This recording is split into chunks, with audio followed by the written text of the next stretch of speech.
नमस्कार दोस्तों, स्वागत है आप सभी का एक बार फिर से आपके अपने इस YouTube चैनल पर। दोस्तों, आज की इस क्लास में हम उत्तर प्रदेश पुलिस भर्ती 2024 के लिए यूपी जीके और जीके का एक दमदार सेशन देखने वाले हैं। दोस्तों, आज हमारा जीके का सेशन नंबर 6 यानी कि पार्ट नंबर 6 रहने वाला है। आज की क्लास में हम यूपी जीके और जीके के इम्पोर्टेंट प्रश्नों को कवर करेंगे जो आपके उत्तर प्रदेश पुलिस प्रतियोगी परीक्षा के लिए इम्पोर्टेंट साबित होंगे। तो आज की इस क्लास में कुछ इस तरह के प्रश्नों का अध्ययन किया जाएगा, जैसे कि देखेंगे उत्तर प्रदेश की सबसे लंबी नहर कौन सी होगी, रक्त समूह प्रणाली की खोज किसके द्वारा की गई थी। ऐसे ऐसे लगभग 30 से 31 प्रश्न होंगे आपके सामने, जिनका हम आज अध्ययन करेंगे। चलिए दोस्तों, शुरुआत करते हैं आज की इस क्लास की। आप लोगों से निवेदन है कि एक बार से इस सेशन को अपने सभी दोस्तों में शेयर कर दीजिए जो भी उत्तर प्रदेश पुलिस की तैयारी कर रहा है। देखो, चलते हैं आज के पहले क्वेश्चन की ओर। इससे पहले एक जरूरी जानकारी है, अगर आपको इस क्लास का पीडीएफ प्राप्त करना है, अगर आप चाहते हैं इस क्लास के पीडीएफ से पढ़ना, तो डिस्क्रिप्शन में दिए गए लिंक के माध्यम से आप अपने टेलीग्राम ग्रुप को ज्वाइन कर सकते हैं। चलिए शुरुआत करते हैं आज के पहले प्रश्न से। देखो, आज माफी चाहेंगे, यहाँ पर क्वेश्चन नंबर नहीं पड़े हैं तो आप लोग एडजस्ट कर लेंगे, ठीक है। तो क्वेश्चन नंबर 1 की अगर हम बात करेंगे, यहाँ पर अगर क्वेश्चन नंबर 1 की बात करेंगे तो उत्तर प्रदेश की सबसे लंबी नहर कौन सी हो जाएगी। उत्तर प्रदेश की प्यारे दोस्तों सबसे लंबी नहर कौन सी है, तो इसका सही उत्तर होगा दोस्तों शारदा नहर। कौन सी हो जाएगी? शारदा नहर। ये वही नहर है दोस्तों जिसका निर्माण 1928 में हुआ था, शारदा नदी से अलग करके, ठीक है। शारदा नदी से अलग करके नेपाल की सीमा के समीप शारदा नहर का निर्माण होता है और इसकी कुल लंबाई की बात करेंगे तो ये 12,000 किलोमीटर के लगभग है, मतलब 12,368 किलोमीटर के आसपास इसकी क्या है, लेंथ है। इस बात को आप लोग अच्छे से याद रखेंगे, ठीक है। इसको याद रखेंगे, उत्तर प्रदेश की सबसे लंबी नहर शारदा नहर है, ठीक है। बढ़ते हैं अगले प्रश्न की तरफ। अगला प्रश्न में कहा है कि सरदार वल्लभ भाई पटेल स्टैच्यू ऑफ यूनिटी किस नदी के तट पर स्थित है, या फिर किस नदी पर स्थित द्वीप पर स्थित है। तो प्यारे दोस्तों याद रखेंगे, जो सरदार वल्लभ भाई पटेल की स्टैच्यू ऑफ यूनिटी है, ये दुनिया की सबसे ऊंची प्रतिमा है। दुनिया की सबसे ऊंची प्रतिमा है स्टैच्यू ऑफ यूनिटी। कहाँ पर स्थित है? तो याद रखेंगे एक बात, गुजरात में स्थित है। कहाँ पर? गुजरात में स्थित है, केवड़िया नामक स्थान पर। कहाँ पर प्यारे दोस्तों? केवड़िया नामक स्थान है और नर्मदा नदी है। नदी कौन सी है? आपकी नर्मदा नदी है, इस बात को याद रखेंगे। स्टैच्यू ऑफ यूनिटी जिसकी जो हाइट है टोटल वो 182 मीटर है, ठीक है। 182 मीटर प्यारे दोस्तों इसकी टोटल लेंथ है, सॉरी हाइट है, इसको याद रखेंगे, ठीक है। किसकी है? Statue of unity Sardar Vallabh भाई पटेल की है, गुजरात के केवड़िया में है, नर्मदा नदी पर है, 182 मीटर ऊंची है और राम सुतार इसके वास्तुकार हैं, ये भी याद रखेंगे। अगले प्रश्न की बात करते हैं तो लिखा है उत्तराखंड किस वर्ष अस्तित्व में आया। दोस्तों अगर हम उत्तराखंड की बात करते हैं तो उत्तराखंड को याद रखेंगे, समय था 2000। दोस्तों कब का समय था? 2000। सन 2000 की बात है जब उत्तराखंड को 9 नवंबर 2000 को उत्तर प्रदेश से अलग करके एक नया राज्य बना दिया और उस समय इसका नाम क्या था? उत्तरांचल था। तो क्वेश्चन पूछ सकता है प्यारे दोस्तों, क्वेश्चन ऐसा पूछेगा कि जब उत्तराखंड उत्तर प्रदेश से अलग हुआ तो उसका प्रारंभिक नाम क्या था। तो क्या नाम हो जाएगा? उत्तरांचल नाम हो जाएगा। 2007 में इसका नाम बदलकर उत्तराखंड सरकार ने क्या कर दिया था? उत्तराखंड कर दिया था, इस बात को याद रखेंगे। 2000 से 2006 तक क्या रहा? ये आपका उत्तरांचल रहा था। उसके बाद ये क्या हो गया? आपका दोस्तों उत्तराखंड हो गया, ठीक है। इसको याद रखेंगे। तो समय था 9 नवंबर 2000, ठीक है। बढ़ते हैं अगले प्रश्न की तरफ। अगले प्रश्न में कहा है दोस्तों, भारत के पहले रक्षा मंत्री कौन थे? भारत के पहले रक्षा मंत्री कौन थे? तो प्यारे दोस्तों याद रखेंगे, भारत के पहले रक्षा मंत्री थे सरदार बलदेव सिंह। कौन थे? सरदार बलदेव सिंह प्यारे दोस्तों भारत के पहले रक्षा मंत्री थे। आप बताएंगे कृष्ण मेनन, जो वीके कृष्ण मेनन है, ये किस युद्ध में भारत के रक्षा मंत्री रहेंगे, ठीक है। बढ़ते हैं अगले प्रश्न की तरफ। अगले प्रश्न में पूछा है वह कौन सा अंतिम वर्ष था जब भारत में रेल बजट को केंद्रीय बजट से अलग प्रस्तुत किया गया। ये एक इंपॉर्टेंट क्वेश्चन है, ये दोस्तों एक एमसीक्यू है, इसको आप लोग अच्छे से याद रखेंगे। और यूपी पुलिस 2018 में ये क्वेश्चन पूछा गया था दोस्तों, ये आपको घुमा के पूछा गया था, याद रखेंगे। तो वह कौन सा अंतिम वर्ष था जब दोस्तों भारत में रेल बजट को जो केंद्रीय बजट है उससे अलग प्रस्तुत किया। तो एक बात याद रखेंगे, समय था 1924, ठीक है। समय था 1924। एक कमेटी थी जिसका नाम था एक्वर्थ कमीशन। कौन था? एक्वर्थ कमेटी थी, या फिर कह सकते हैं एक्वर्थ समिति थी। इसने क्या किया था, जो आम बजट था उससे रेल बजट को अलग कर दिया था 1924 में। लेकिन प्यारे दोस्तों ये आगे चलता रहा, हम आज़ाद भी हो गए, फिर भी समय था 2016 का। समय था 2016 का। इस दौरान आपका जब बजट प्रस्तुत हुआ तो दोस्तों ये अंतिम समय था जब रेल बजट और केंद्रीय बजट दोनों अलग अलग प्रस्तुत हुए, ठीक है, याद रखेंगे। और 2016 में एक समिति बनती है, विवेक देवराय समिति। कौन बनती है? विवेक देवराय समिति। इस बात को याद रखेंगे। एकवर्थ कमीशन ने अलग किया था, जबकि विवेक देवराय ने क्या कर दिया? आम बजट को रेल बजट में जोड़ दिया, ठीक है, आम बजट को रेल बजट में जोड़ दिया।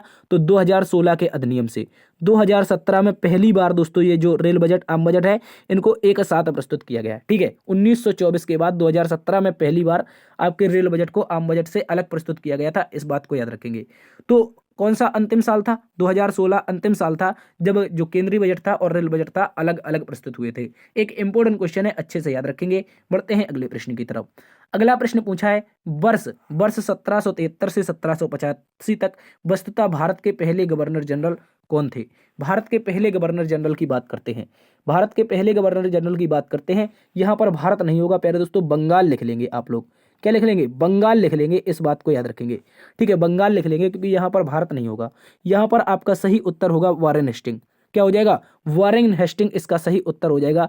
1773 से लेकर के 1785 तक, ठीक है दोस्तों, इसने 2 कार्यकाल किए थे। और दोस्तों ये था आपका वारेन हेस्टिंग, ठीक है, ये बंगाल का पहला गवर्नर जनरल था।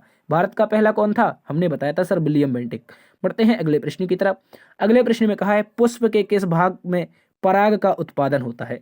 पुष्प के किस हिस्से में पराग का उत्पादन होता है? तो प्यारे दोस्तों याद रखेंगे, पराग कोश में। पराग का उत्पादन कहां पर होगा? पराग कोश में, ठीक है, इसको याद रखेंगे। देखो जो पराग होता है वो पौधे द्वारा संश्लेषित शर्करा युक्त तरल पदार्थ होता है। जो पराग होता है, ये जो पराग होता है पौधे में क्या होता है? पौधे में संश्लेषित शर्करा युक्त यानी कि मीठा एक तरल पदार्थ होता है। यह दोस्तों पुष्प के पराग कोश के निर्माण में सहायक होता है, इसको याद रखेंगे। बढ़ते हैं अगले प्रश्न की तरफ। अगले प्रश्न में प्यारे दोस्तों कहा है, निवेश जानकारी एवं क्रेडिट रेटिंग एजेंसी, जिसे हम दोस्तों कहते हैं CSRA की बात कर रहा है। ISRA की, किसकी? ICRA की, माफी चाहेंगे, ICRA की बात कर रहा है। तो दोस्तों याद रखेंगे, सॉरी फॉर दैट, ICRA की बात कर रहा है। तो दोस्तों इसका जो मुख्यालय होगा वो आपका गुरुग्राम में हो जाएगा। ICRA का मुख्यालय गुरुग्राम में हो जाएगा। इसकी स्थापना 1991 में हुई थी, इसको याद रखेंगे, ठीक है, 1991 में इसकी स्थापना होती है। दोस्तों ये क्या करती है? स्वतंत्र निवेश जानकारी की बात करती है, ठीक है, निवेश जानकारी और क्रेडिट रेटिंग एजेंसी है, इसको याद रखेंगे। बढ़ते हैं अगले प्रश्न की तरफ। अगले प्रश्न में पहले दोस्तों हमसे कहा है, बैगनी रंग के प्रकाश की तरंग दैर्ध्य लगभग होती है। जल्दी से बताओ, जो बैगनी रंग होगा उसकी प्रकाश की तरंग दैर्ध्य कितनी होगी, ये हमें बताना है, ठीक है। जो बैगनी रंग होता है इसकी प्रकाश की तरंग दैर्ध्य कैसी होती है? सबसे कम होती है। ये तो अभी तक हमने सुना था, लेकिन प्यारे दोस्तों 2018 यूपी पुलिस में क्वेश्चन पूछ लिया जाता है कि बैगनी रंग की प्रकाश तरंग दैर्ध्य एक्चुअली में लगभग कितनी होती है, ये बताना है। तो क्या बता सकते हैं आप लोग? याद रखेंगे 455 से 390, 455 से 390 नैनोमीटर तक बैगनी रंग के प्रकाश की तरंग दैर्ध्य होती है। और ये याद रखेंगे सबसे कम कैसी होती है? सबसे कम, ठीक है, सबसे कम। और बात करते हैं सबसे ज्यादा किसकी होती है? तो सबसे ज्यादा होती है लाल रंग की, जिसकी प्यारे दोस्तों आपकी होती है 235 से, ठीक है, याद रखेंगे 225 से 1 मिनट यहां पर हो जाएगी 325 से लेकर कर, माफी चाहेंगे 325 से लेकर के 740 तक, ठीक है, याद रखेंगे ये हाईएस्ट होती है, ठीक है। 455 से 390 आपकी बैगनी की हो जाएगी, जो कि प्रकाश की सबसे कम तरंग दैर्ध्य होती है, जबकि लाल की 325 से 740 तक हो जाएगी, जो सर्वाधिक होती है। अगला प्रश्न प्यारे दोस्तों हमसे कहा है, मक्खन डैश का उदाहरण है। तो मक्खन क्या होता है? मक्खन प्यारे दोस्तों क्या होता है? पायस का उदाहरण होता है, इस बात को याद रखेंगे। मक्खन किसका है? पायस का उदाहरण है, इस बात को याद रखेंगे। कोलाइडी घोल क्या होता है? कोलाइडी घोल क्या होता है? लिबलिबा एक चिपचिपा पदार्थ होता है, जैसे उदाहरण में देख सकते हैं आप लोग कीचड़ के बारे में। कीचड़ एक प्रकार का कोलाइडी होता है, इसको याद रखेंगे, ठीक है। पायस किसका हो जाएगा? मक्खन हो जाएगा, ठीक है। आगे कहा है दोस्तों, वर्ष 1937 से 1950 तक उत्तर प्रदेश को किस नाम से जाना जाता था? 1937 में याद रखेंगे संयुक्त प्रांत के नाम से जाना जाता था प्यारे दोस्तों। किस नाम से? संयुक्त प्रांत के नाम से जाना जाता था। और यहाँ के पहले पीएम, जिसे हम कहते हैं उत्तर प्रदेश के फर्स्ट सीएम, कौन बने थे? आप बता सकते हैं कमेंट बॉक्स में। उत्तर प्रदेश के पहले सीएम कौन थे? तो याद रखेंगे गोविंद बल्लभ पंत। बढ़ते हैं अगले प्रश्न की तरफ। अगले प्रश्न में कहा है, वर्ष 1887 में इलाहाबाद विश्वविद्यालय की स्थापना किसने की? दोस्तों वर्ष था, समय था 1887 का, और इलाहाबाद विश्वविद्यालय, जल्दी से बताओ इसकी स्थापना किसने की थी? तो अब बहुत सारे विद्यार्थी क्या सोच रहे हैं, ये सही उत्तर है। यार ये इसका सही उत्तर नहीं है, ये 1916 की बात है। ये प्यारे दोस्तों 1916 की बात है। यहाँ पर आपकी वाराणसी विश्वविद्यालय की बात हो रही है। ठीक है, वाराणसी आपका 1916 में बना था, जबकि हमसे पूछा है इलाहाबाद। तो इलाहाबाद की स्थापना की थी सर विलियम मुइर ने। किसने की थी? इलाहाबाद विश्वविद्यालय की स्थापना की थी सर विलियम मुइर ने। ठीक है, उस समय ये संयुक्त प्रांत के क्या थे? गवर्नर जनरल थे। बढ़ते हैं अगले प्रश्न की तरफ। अगला प्रश्न कह रहा है उत्तर प्रदेश के किस शहर में भगवान शिव के सम्मान में कैलाश मेला आयोजित किया जाता है? भगवान शिव के सम्मान में प्यारे दोस्तों उत्तर प्रदेश के आगरा में, उत्तर प्रदेश के आगरा में भगवान शिव के सम्मान में क्या लगता है प्यारे दोस्तों? तो याद रखेंगे कैलाश मेला लगता है। और कब लगता है? तो याद रखेंगे सावन माह में। कहां पर कब लगता है? आगरा में, सॉरी कहां लगता है? आगरा में। कब लगता है? सावन में। ठीक है, इसको याद रखेंगे। इसके अतिरिक्त आप लोग बताओ कि ददरी मेला कहां पर लगता है? कौन सा? ददरी मेला। ठीक है, ददरी मेला कहां पर लगता है? और आप बताएंगे ददरी मेला को बताएंगे कहां पर लगता है। ठीक है, और आप लोग बताएंगे उत्तरा मेला कहां पर लगता है। क्या बताएंगे? उत्तरा मेला कहां पर लगता है। ये दोनों इंपॉर्टेंट मेले हैं, तो याद रखेंगे। ये आपका बलिया में हो जाएगा। कहां पर हो जाएगा? ये आपका बलिया में हो जाएगा और ये आपका बरेली में हो जाएगा। तो ये भी इंपॉर्टेंट है। देखो, जिस प्रकार कैलाश मेला आपका आगरा है, ददरी मेला बलिया है, उत्तरा मेला कहां पर है? आपका बरेली। बढ़ते हैं अगले प्रश्न की तरफ। अगले प्रश्न में कहा है पहली महिला मुख्यमंत्री वर्ष 1963 में नियुक्त की गई थी। भारत की पहली महिला मुख्यमंत्री जो थी वर्ष 1963 में नियुक्त की गई थी, किस भारतीय राज्य सरकार के द्वारा नियुक्त किया गया था? ये बताओ, किस भारतीय राज्य की पहली महिला मुख्यमंत्री भारत में बनी थी? तो प्यारे दोस्तों याद रखेंगे उत्तर प्रदेश की। उत्तर प्रदेश की पहली महिला मुख्यमंत्री बनती है, जिनका नाम था सुचेता कृपलानी। क्या नाम था? सुचेता कृपलानी। इस बात को याद रखेंगे। सुचेता कृपलानी ये भारत की क्या थी?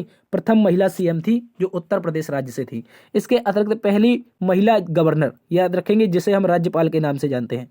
किस नाम से? पहली महिला राज्यपाल श्रीमती सरोजिनी नायडू। ये भी उत्तर प्रदेश की ही थी। इसकी बात भी याद रखेंगे। बढ़ते हैं अगले प्रश्न की तरफ। अगले प्रश्न में कहा है निम्न में से कौन सा जीवाणु अंडाकार या गोलाकार होता है? जल्दी से बताओ, ऐसा कौन सा ऑप्शन है जिसमें आपका क्या हो जाएगा? जीवाणु आपका अंडाकार या गोलाकार हो जाएगा। तो दोस्तों याद रखेंगे जो कोलाई होता है, एसेरिकिया। ठीक है, एसेरिकिया जो कोलाई होता है, ये आपका या तो अंडाकार होगा या तो गोलाकार होगा। बढ़ते हैं अगले प्रश्न की तरफ। अगले प्रश्न में कहा है वर्ष 2017 में उत्तर प्रदेश के मुख्यमंत्री के रूप में कौन चुने गए हैं? तो 2017 में प्यारे दोस्तों कौन चुने गए हैं? योगी आदित्यनाथ, बाबा का जलवा। ठीक है, ये ऑप्शन नंबर बी सही उत्तर है। अखिलेश यादव प्यारे दोस्तों पूर्व मुख्यमंत्री रह चुके हैं, जो 2012 से 2017 तक रहे थे। प्यारे दोस्तों 2012 से 2017 तक रहे थे, इस बात को याद रखेंगे। मायावती भी 2 से 3 बार ये मुख्यमंत्री रह चुकी हैं। ठीक है, बढ़ते हैं प्यारे दोस्तों अगले प्रश्न की तरफ। अगले प्रश्न में कहा है दोस्तों, अगले प्रश्न में हमसे कहा है भारत सरकार ने निम्नलिखित में से किस द्वीप पर पर्यटन को अवैध बना दिया है? भारत सरकार ने ऐसा कौन सा द्वीप है जिसे दोस्तों क्या बना दिया है? पर्यटन के लिए अवैध बना दिया है। इसको याद रखेंगे। तो इसका नाम हो जाएगा सेंटिनल द्वीप। क्या हो जाएगा प्यारे दोस्तों? सेंटिनल द्वीप पर अब भारत सरकार ने जाने से मना कर दिया है। इसको याद रखेंगे। ठीक है, सेंटिनल द्वीप पर नहीं जा सकते हैं आप लोग, वरना आपकी मृत्यु हो जाएगी, क्योंकि यहाँ पर एक खतरनाक जनजाति रहती है। सर ये पड़ता कहाँ पर है? तो अंडमान निकोबार में। कहाँ पर पड़ता है? अंडमान निकोबार में पड़ता है। इसको याद रखेंगे। ठीक है, बढ़ते हैं दोस्तों अगले प्रश्न की तरफ। अगले प्रश्न में पूछा है निम्नलिखित में से उत्तर प्रदेश का राज्य पक्षी कौन सा है? तो इस प्रश्न के माध्यम से उत्तर प्रदेश के कुछ प्रमुख प्रतीकों के बारे में बात कर लेते हैं। राज्य पक्षी आपका प्यारे दोस्तों हो जाएगा सारस। सारस हो जाएगा, या फिर इसी को क्रोंच कहा जाता है। ठीक है, क्या कहा जाता है? क्रोंच कहा जाता है। इसको याद रखेंगे। ठीक है, उत्तर प्रदेश की अगर हम राजकीय पशु की बात कर लेते हैं, उत्तर प्रदेश का राजकीय पशु कौन सा हो जाएगा? बारहसिंगा हो जाएगा। कौन सा हो जाएगा? बारहसिंगा हो जाएगा। इसको याद रखेंगे। इसके अतिरिक्त सीएम कौन है? अभी हमने बताया था योगी आदित्यनाथ।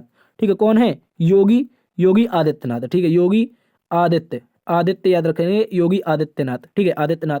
और यहाँ की गवर्नर कौन है? तो याद रखेंगे आनंदीबेन पटेल। कौन हो जाएंगी प्यारे दोस्तों? आनंदीबेन पटेल। अगर आनंदीबेन पटेल याद रखेंगे, ये इसकी क्या हो जाएंगी?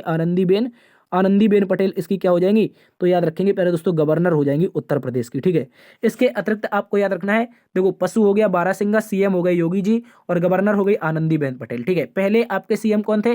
तो हमने बताया था पहले सीएम थे गोविंद बल्लभ पंत। ठीक है, इसके अतिरिक्त यहाँ पर आपसे पूछ लेगा राष्ट्रीय पुष्प के बारे में, राजकीय पुष्प के बारे में। राजकीय पुष्प क्या होता है? पलाश होता है। इस बात को याद रखेंगे। राजकीय पुष्प पलाश होता है, या फिर इसी को टेसू भी कहा जाता है। ठीक है, राजकीय पुष्प पलाश या फिर टेसू। तो हमने कितनी बातें कवर करी? राष्ट्रीय पक्षी, राष्ट्रीय पशु, राष्ट्रीय पुष्प। ठीक है, माफी चाहिए, राष्ट्रीय नहीं राजकीय। ठीक है, राज्य की हो जाएगा। बढ़ते हैं अगले प्रश्न की तरफ। अगला प्रश्न 1930 में सीवी रमन को डैश के लिए नोबेल पुरस्कार मिला था? तो जल्दी से बताओ सर, सीवी रमन जो थे इनको किस क्षेत्र के लिए क्या मिला था? नोबेल पुरस्कार। तो दोस्तों इन्होंने फिजिक्स के लिए क्या किया था? रमन प्रभाव की खोज की थी। हमने कल भी ये बताया था कि रमन प्रभाव की खोज के लिए सर सीवी रमन को क्या मिला था? आपका 1930 में भौतिकी के क्षेत्र में नोबेल मिला था। अर्थशास्त्र की बात करते हैं तो कल कवर किया था 1998 अमर्त्य सेन, 1998 को अमर्त्य सेन को, शांति के क्षेत्र में 2014 में किसको मिला था? तो याद रखेंगे, आप लोग बताएंगे, कल हमने आपको बताया था। ठीक है, साहित्य के लिए किसे मिला था? साहित्य का भारत में पहला मिला था किसको? आप याद रखेंगे, रविंद्रनाथ टैगोर को। अगला प्रश्न कहा है स्वतंत्रता संग्राम 1857 के सिपाही विद्रोह किस शहर से शुरू हुआ? तो दोस्तों याद रखेंगे, मेरठ से। मेरठ से कौन थे? नेतृत्व किसने किया था? कदम सिंह ने नेतृत्व किया था। फिर दोस्तों कदम सिंह ने नेतृत्व किया था, इस बात को याद रखेंगे, मेरठ से। ठीक है, बढ़ते हैं अगले प्रश्न की तरफ। अगला प्रश्न कह रहा है विक्रम सेठ द्वारा लिखी गई पुस्तक कौन सी है? एक कविता के रूप में 10 नीति कथाओं का संग्रह है। जल्दी से बताओ, विक्रम सेठ की पुस्तकें दे रखी हैं और इनमें पूछा है एक कविता के रूप में 10 नीति कथाओं का संग्रह कौन है? तो याद रखेंगे n equal music. N equal music ये इनकी हो जाएगी 10 नीति कथाओं का संग्रह है, इस बात को याद रखेंगे। बढ़ते हैं अगले प्रश्न की तरफ। अगला प्रश्न प्यारे दोस्तों हमसे कहा है रक्त समूह प्रणाली की खोज डैश ने की थी? तो बताओ रक्त समूह प्रणाली की खोज किसने की थी? तो प्यारे दोस्तों याद रखेंगे, आपके कार्ल लैंडस्टीनर। कौन थे? कार्ल लैंडस्टीनर ने आपकी क्या की थी? रक्त समूह प्रणाली की खोज की थी, इस बात को याद रखेंगे। कब की थी? तो याद रखेंगे 1900 में। कब की थी? 1900 में की थी, और 1900 इनको 30 में इसके लिए नोबेल भी मिला था। सर सीवी रमन के साथ 1930 में क्या मिला था? नोबेल भी मिला था कार्ल लैंडस्टीनर को, इस बात को भी आप लोग अच्छे से याद रखेंगे। बढ़ते हैं अगले प्रश्न की तरफ। अगले प्रश्न में कहा है लावड़ी किस भारतीय राज्य का प्रसिद्ध लोक नृत्य है? जल्दी से बताओ लावड़ी कहाँ का है? तो प्यारे दोस्तों लावड़ी महाराष्ट्र का हो जाएगा। कहाँ का हो जाएगा? महाराष्ट्र का हो जाएगा लावड़ी, इस बात को याद रखेंगे। इसके अतिरिक्त यहाँ पर याद रखेंगे, महाराष्ट्र में एक आपका हो जाता है तमाशा। लावड़ी के अतिरिक्त हो जाता है तमाशा, तमाशा के अतिरिक्त हो जाता है नकटा। क्या हो जाता है? लावड़ी, तमाशा, नकटा।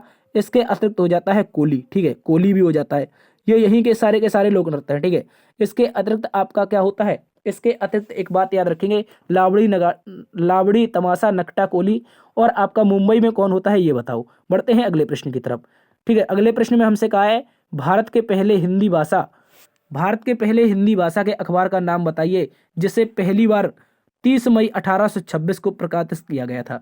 जल्दी से बताओ, भारत का पहला कौन सा हिंदी भाषा का अखबार था जिसे 30 मई 1826 को प्रकाशित किया गया था? तो प्यारे दोस्तों याद रखेंगे, उदंत मार्तंड। क्या था? उदंत मार्तंड, ये इसका सही उत्तर हो जाएगा। क्या हो जाएगा? उदंत मार्तंड इसका सही उत्तर हो जाएगा। कलकत्ता से प्रकाशित हुआ था पहला, और किसने किया था? तो जुगल किशोर ने। किसने किया था प्यारे दोस्तों? ये नाम भी पूछ सकता है, किसने किया था? तो जुगल किशोर ने उदंत मार्तंड को क्या किया था? आपका प्रकाशित किया था जुगल किशोर। ठीक है, जुगल किशोर को आप लोग अच्छे से याद रखेंगे। बढ़ते हैं अगले प्रश्न की तरफ। अगले प्रश्न में प्यारे दोस्तों हमसे पूछा है निम्न में से संयुक्त राज्य अमेरिका के किस राज्य की सीमा संयुक्त राज्य अमेरिका के किसी अन्य राज्य की सीमा के साथ साझा नहीं होती है? तो प्यारे दोस्तों याद रखेंगे, कुछ इस तरह का आपका अमेरिका दिखता है। एक मिनट, इसको मैं बनाने का थोड़ा प्रयास करता हूँ। कुछ इस तरह का उत्तरी अमेरिका महाद्वीप दिखता है। ठीक है, इस तरह का कुछ इस तरह का आपका उत्तरी अमेरिका महाद्वीप दिखता है, इस बात को याद रखेंगे। ठीक है, और उसमें एक राज्य है अमेरिका का। यहाँ पर आपका ऊपर पा जाएगा कनाडा। कहाँ पर? याद रखेंगे, ऊपर कनाडा है। ऊपर कनाडा है, नीचे यहाँ पर आपका यूएसए यानी कि अमेरिका है। और अमेरिका का एक हिस्सा ये भी है, अमेरिका का एक हिस्सा ये भी है, इतना सा पार्ट। ठीक है, इतना सा पार्ट ये आपका इसका हिस्सा है। इसके अतिरिक्त आपको याद रखना है, यहाँ पर आपका राज्य का नाम हो जाएगा अलास्का। क्या हो जाएगा? अलास्का। अलास्का की कहानी ऐसी है कि ये पहले हिस्सा हुआ करता था रूस का, लेकिन रूस ने इसको 1850 के आसपास, यानी कि 1859 या 1860 के आसपास इसको अमेरिका को बेच दिया था। ठीक है, इसको याद रखेंगे। तो ये अलास्का आपका अमेरिका का हिस्सा है, लेकिन इसके किसी अन्य राज्य से सीमा साझा नहीं करता है, ये कनाडा से सीमा साझा करता है। ठीक है, इसको याद रखेंगे। तो अलास्का सही उत्तर है। बढ़ते हैं अगले प्रश्न की तरफ। अगला प्रश्न प्यारे दोस्तों पूछा है निम्नलिखित में से कौन सा शहर बहरीन की राजधानी है? बहरीन की राजधानी बताओ, इसका सही उत्तर क्या हो जाएगा? अगर हम बात करेंगे बहरीन की राजधानी के बारे में, बहरीन की राजधानी के बारे में बात करेंगे तो मनामा इसका सही उत्तर है। इसको आप लोग अच्छे से याद रखेंगे। अंकारा कहाँ की है सर? अंकारा आपकी तुर्की की हो जाएगी। कहाँ की? अंकारा आपकी तुर्की की हो जाएगी। कतर की प्यारे दोस्तों दोहा हो जाएगी। देखो करंट में चर्चा में है, कतर में अपने कितने भारतीय आपके जमा हैं, माफी चाहेंगे, कितने भारतीय पकड़ गए हैं? 8 नौसैनिक पकड़ गए हैं। तो वहां पर ये चर्चा में है, तो यहाँ पर पूछ सकता है कि कतर की राजधानी क्या है? तो दोहा हो जाएगी। क्या हो जाएगी? कतर की राजधानी दोहा हो जाएगी। ठीक है, बेरूत बताओ कहाँ क्या है, बेरूत क्या है, बेरूत किसकी राजधानी है। बढ़ते हैं अगले प्रश्न की तरफ। अगले प्रश्न में हमसे पूछा है निम्नलिखित में से कौन सा संयुक्त अरब अमीरत का एक हिस्सा नहीं है, एक अमीरात नहीं है। देखो संयुक्त अरब अमीरात का मतलब है यहाँ पर पहले 7 अमीरात थे, यानी कि 7 स्टेट थे। इन 7 स्टेटों ने मिलकर क्या किया, एक संयुक्त देश का निर्माण कर लिया जिसका नाम बना यूएई। यूएई यानी कि यूनाइटेड अरब अमीरात, ठीक है, यूनाइटेड अरब एमिरेट्स इसका सही उत्तर हो जाएगा। तो कौन सा एक अमीरत नहीं है, मस्कट इसका अमीरत नहीं है, ठीक है। मस्कट प्यारे दोस्तों ओमान की राजधानी है। कहाँ की, ओमान की राजधानी है, इस बात को याद रखेंगे। दुबई, शारजाह, अबू धाबी, इसके अतिरिक्त अन्य 7 हैं आपके याद रखेंगे, सभी ने संयुक्त अरब अमीरात बनाया है, लेकिन मस्कट ओमान की राजधानी है, तो यही सही उत्तर है। बढ़ते हैं अगले प्रश्न की तरफ। अगला प्रश्न पूछा है डैश पहली महिला लोकसभा अध्यक्ष थी। तो जल्दी से बताओ पहली महिला लोकसभा अध्यक्ष कौन थी, तो श्रीमती मीरा कुमार। कौन हो जाएंगी, श्रीमती मीरा कुमार इसका सही उत्तर है, इसको आप लोग अच्छे से याद रखेंगे। ये क्या हो जाएंगी, ये आपकी पहली लोकसभा अध्यक्ष हो जाएंगी। और ये कब से कब तक रही थी सर, 2009 से 2014। 2009 से प्यारे दोस्तों 2014 तक ये क्या रही थी, आपकी एलएस की स्पीकर रही थी, जो कि प्रथम भारतीय महिला थी। पढ़ते हैं अगले प्रश्न की तरफ। अगले प्रश्न में पूछा है दुनिया की तीसरे सबसे अधिक जनसंख्या वाला देश कौन सा है। दुनिया का तीसरा सबसे अधिक जनसंख्या वाला देश कौन सा है। ये तो दोस्तों अब आंकड़ा बदल चुका होगा, ठीक है, ये अब आंकड़ा आपका बदल गया होगा। इसको आप लोग चाहो तो स्किप कर सकते हो, ठीक है, चाहो तो इसको स्किप कर सकते हो, लेकिन इसका सही उत्तर जब ये क्वेश्चन पूछा गया था 2018 में, यूएसए सही उत्तर था। बढ़ते हैं अगले प्रश्न की तरफ। अगले प्रश्न में कहा है फरवरी 1948 में भारतीय संविधान में प्रारंभिक मसौदा किसने तैयार किया था, यानी कि मसौदा समिति का अध्यक्ष कौन था, ये पूछा है। तो बताओ संविधान का प्रारंभिक मसौदा किसने तैयार किया था, तो प्यारे दोस्तों सही उत्तर हो जाएगा श्यामा प्रसाद मुखर्जी। श्यामा प्रसाद मुखर्जी इसका सही उत्तर है, इसको आप लोग अच्छे से याद रखेंगे।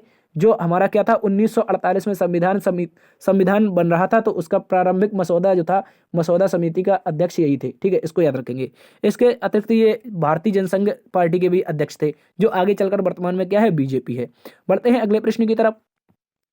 अगले प्रश्न में कहा है तमिलनाडु और श्रीलंका मन्नार जिले के बीच मौजूद जलसंधि को डैश कहा जाता है। तो जल्दी से बताओ, भारत का एक नीचे ऐसा हिस्सा पाया जाता है, ठीक है, ये अपना नीचे का भारत है, इस बात को याद रखेंगे। यहाँ पर एक एरिया पड़ता है, उसके बाद यहाँ पर श्रीलंका पड़ता है, तो इन दोनों के बीच का एरिया है। यहाँ पर आपका मन्नार डिस्ट्रिक्ट है, तो यहाँ पर एक मन्नार की खाड़ी पड़ती है। इस मन्नार की खाड़ी को क्या कहा जाता है, ये बताना है। तो दोस्तों याद रखेंगे, इसका सही उत्तर हो जाएगा पाक जलडमरू मध्य। क्या हो जाएगा, पाक जलडमरू मध्य इसका सही उत्तर हो जाएगा, इस बात को याद रखेंगे। अब बहुत सारे पाक से दिमाग लगाएंगे, जो पाक जलडमरू मध्य है वो पाकिस्तान में हो सकता है, लेकिन याद रखेंगे ये भारत और श्रीलंका के बीच में है। किसके, भारत और श्रीलंका के बीच में है, इसको आप लोग अच्छे से याद रखेंगे। ठीक है दोस्तों, चलते हैं अगले प्रश्न की तरफ। आज की क्लास यहीं पर समाप्त होती है। सॉरी, आशा करते हैं आज की क्लास आपको पसंद आई होगी। यदि पसंद आई है तो लाइक कर दीजिए, शेयर कर दीजिए और चैनल को सब्सक्राइब कर लीजिए। देखते रहिए आपका अपना परिवार लर्न विद DS सर। मिलते हैं एक नई क्लास में, तब तक के लिए अपना ख्याल रखना। जय हिंद, जय भारत।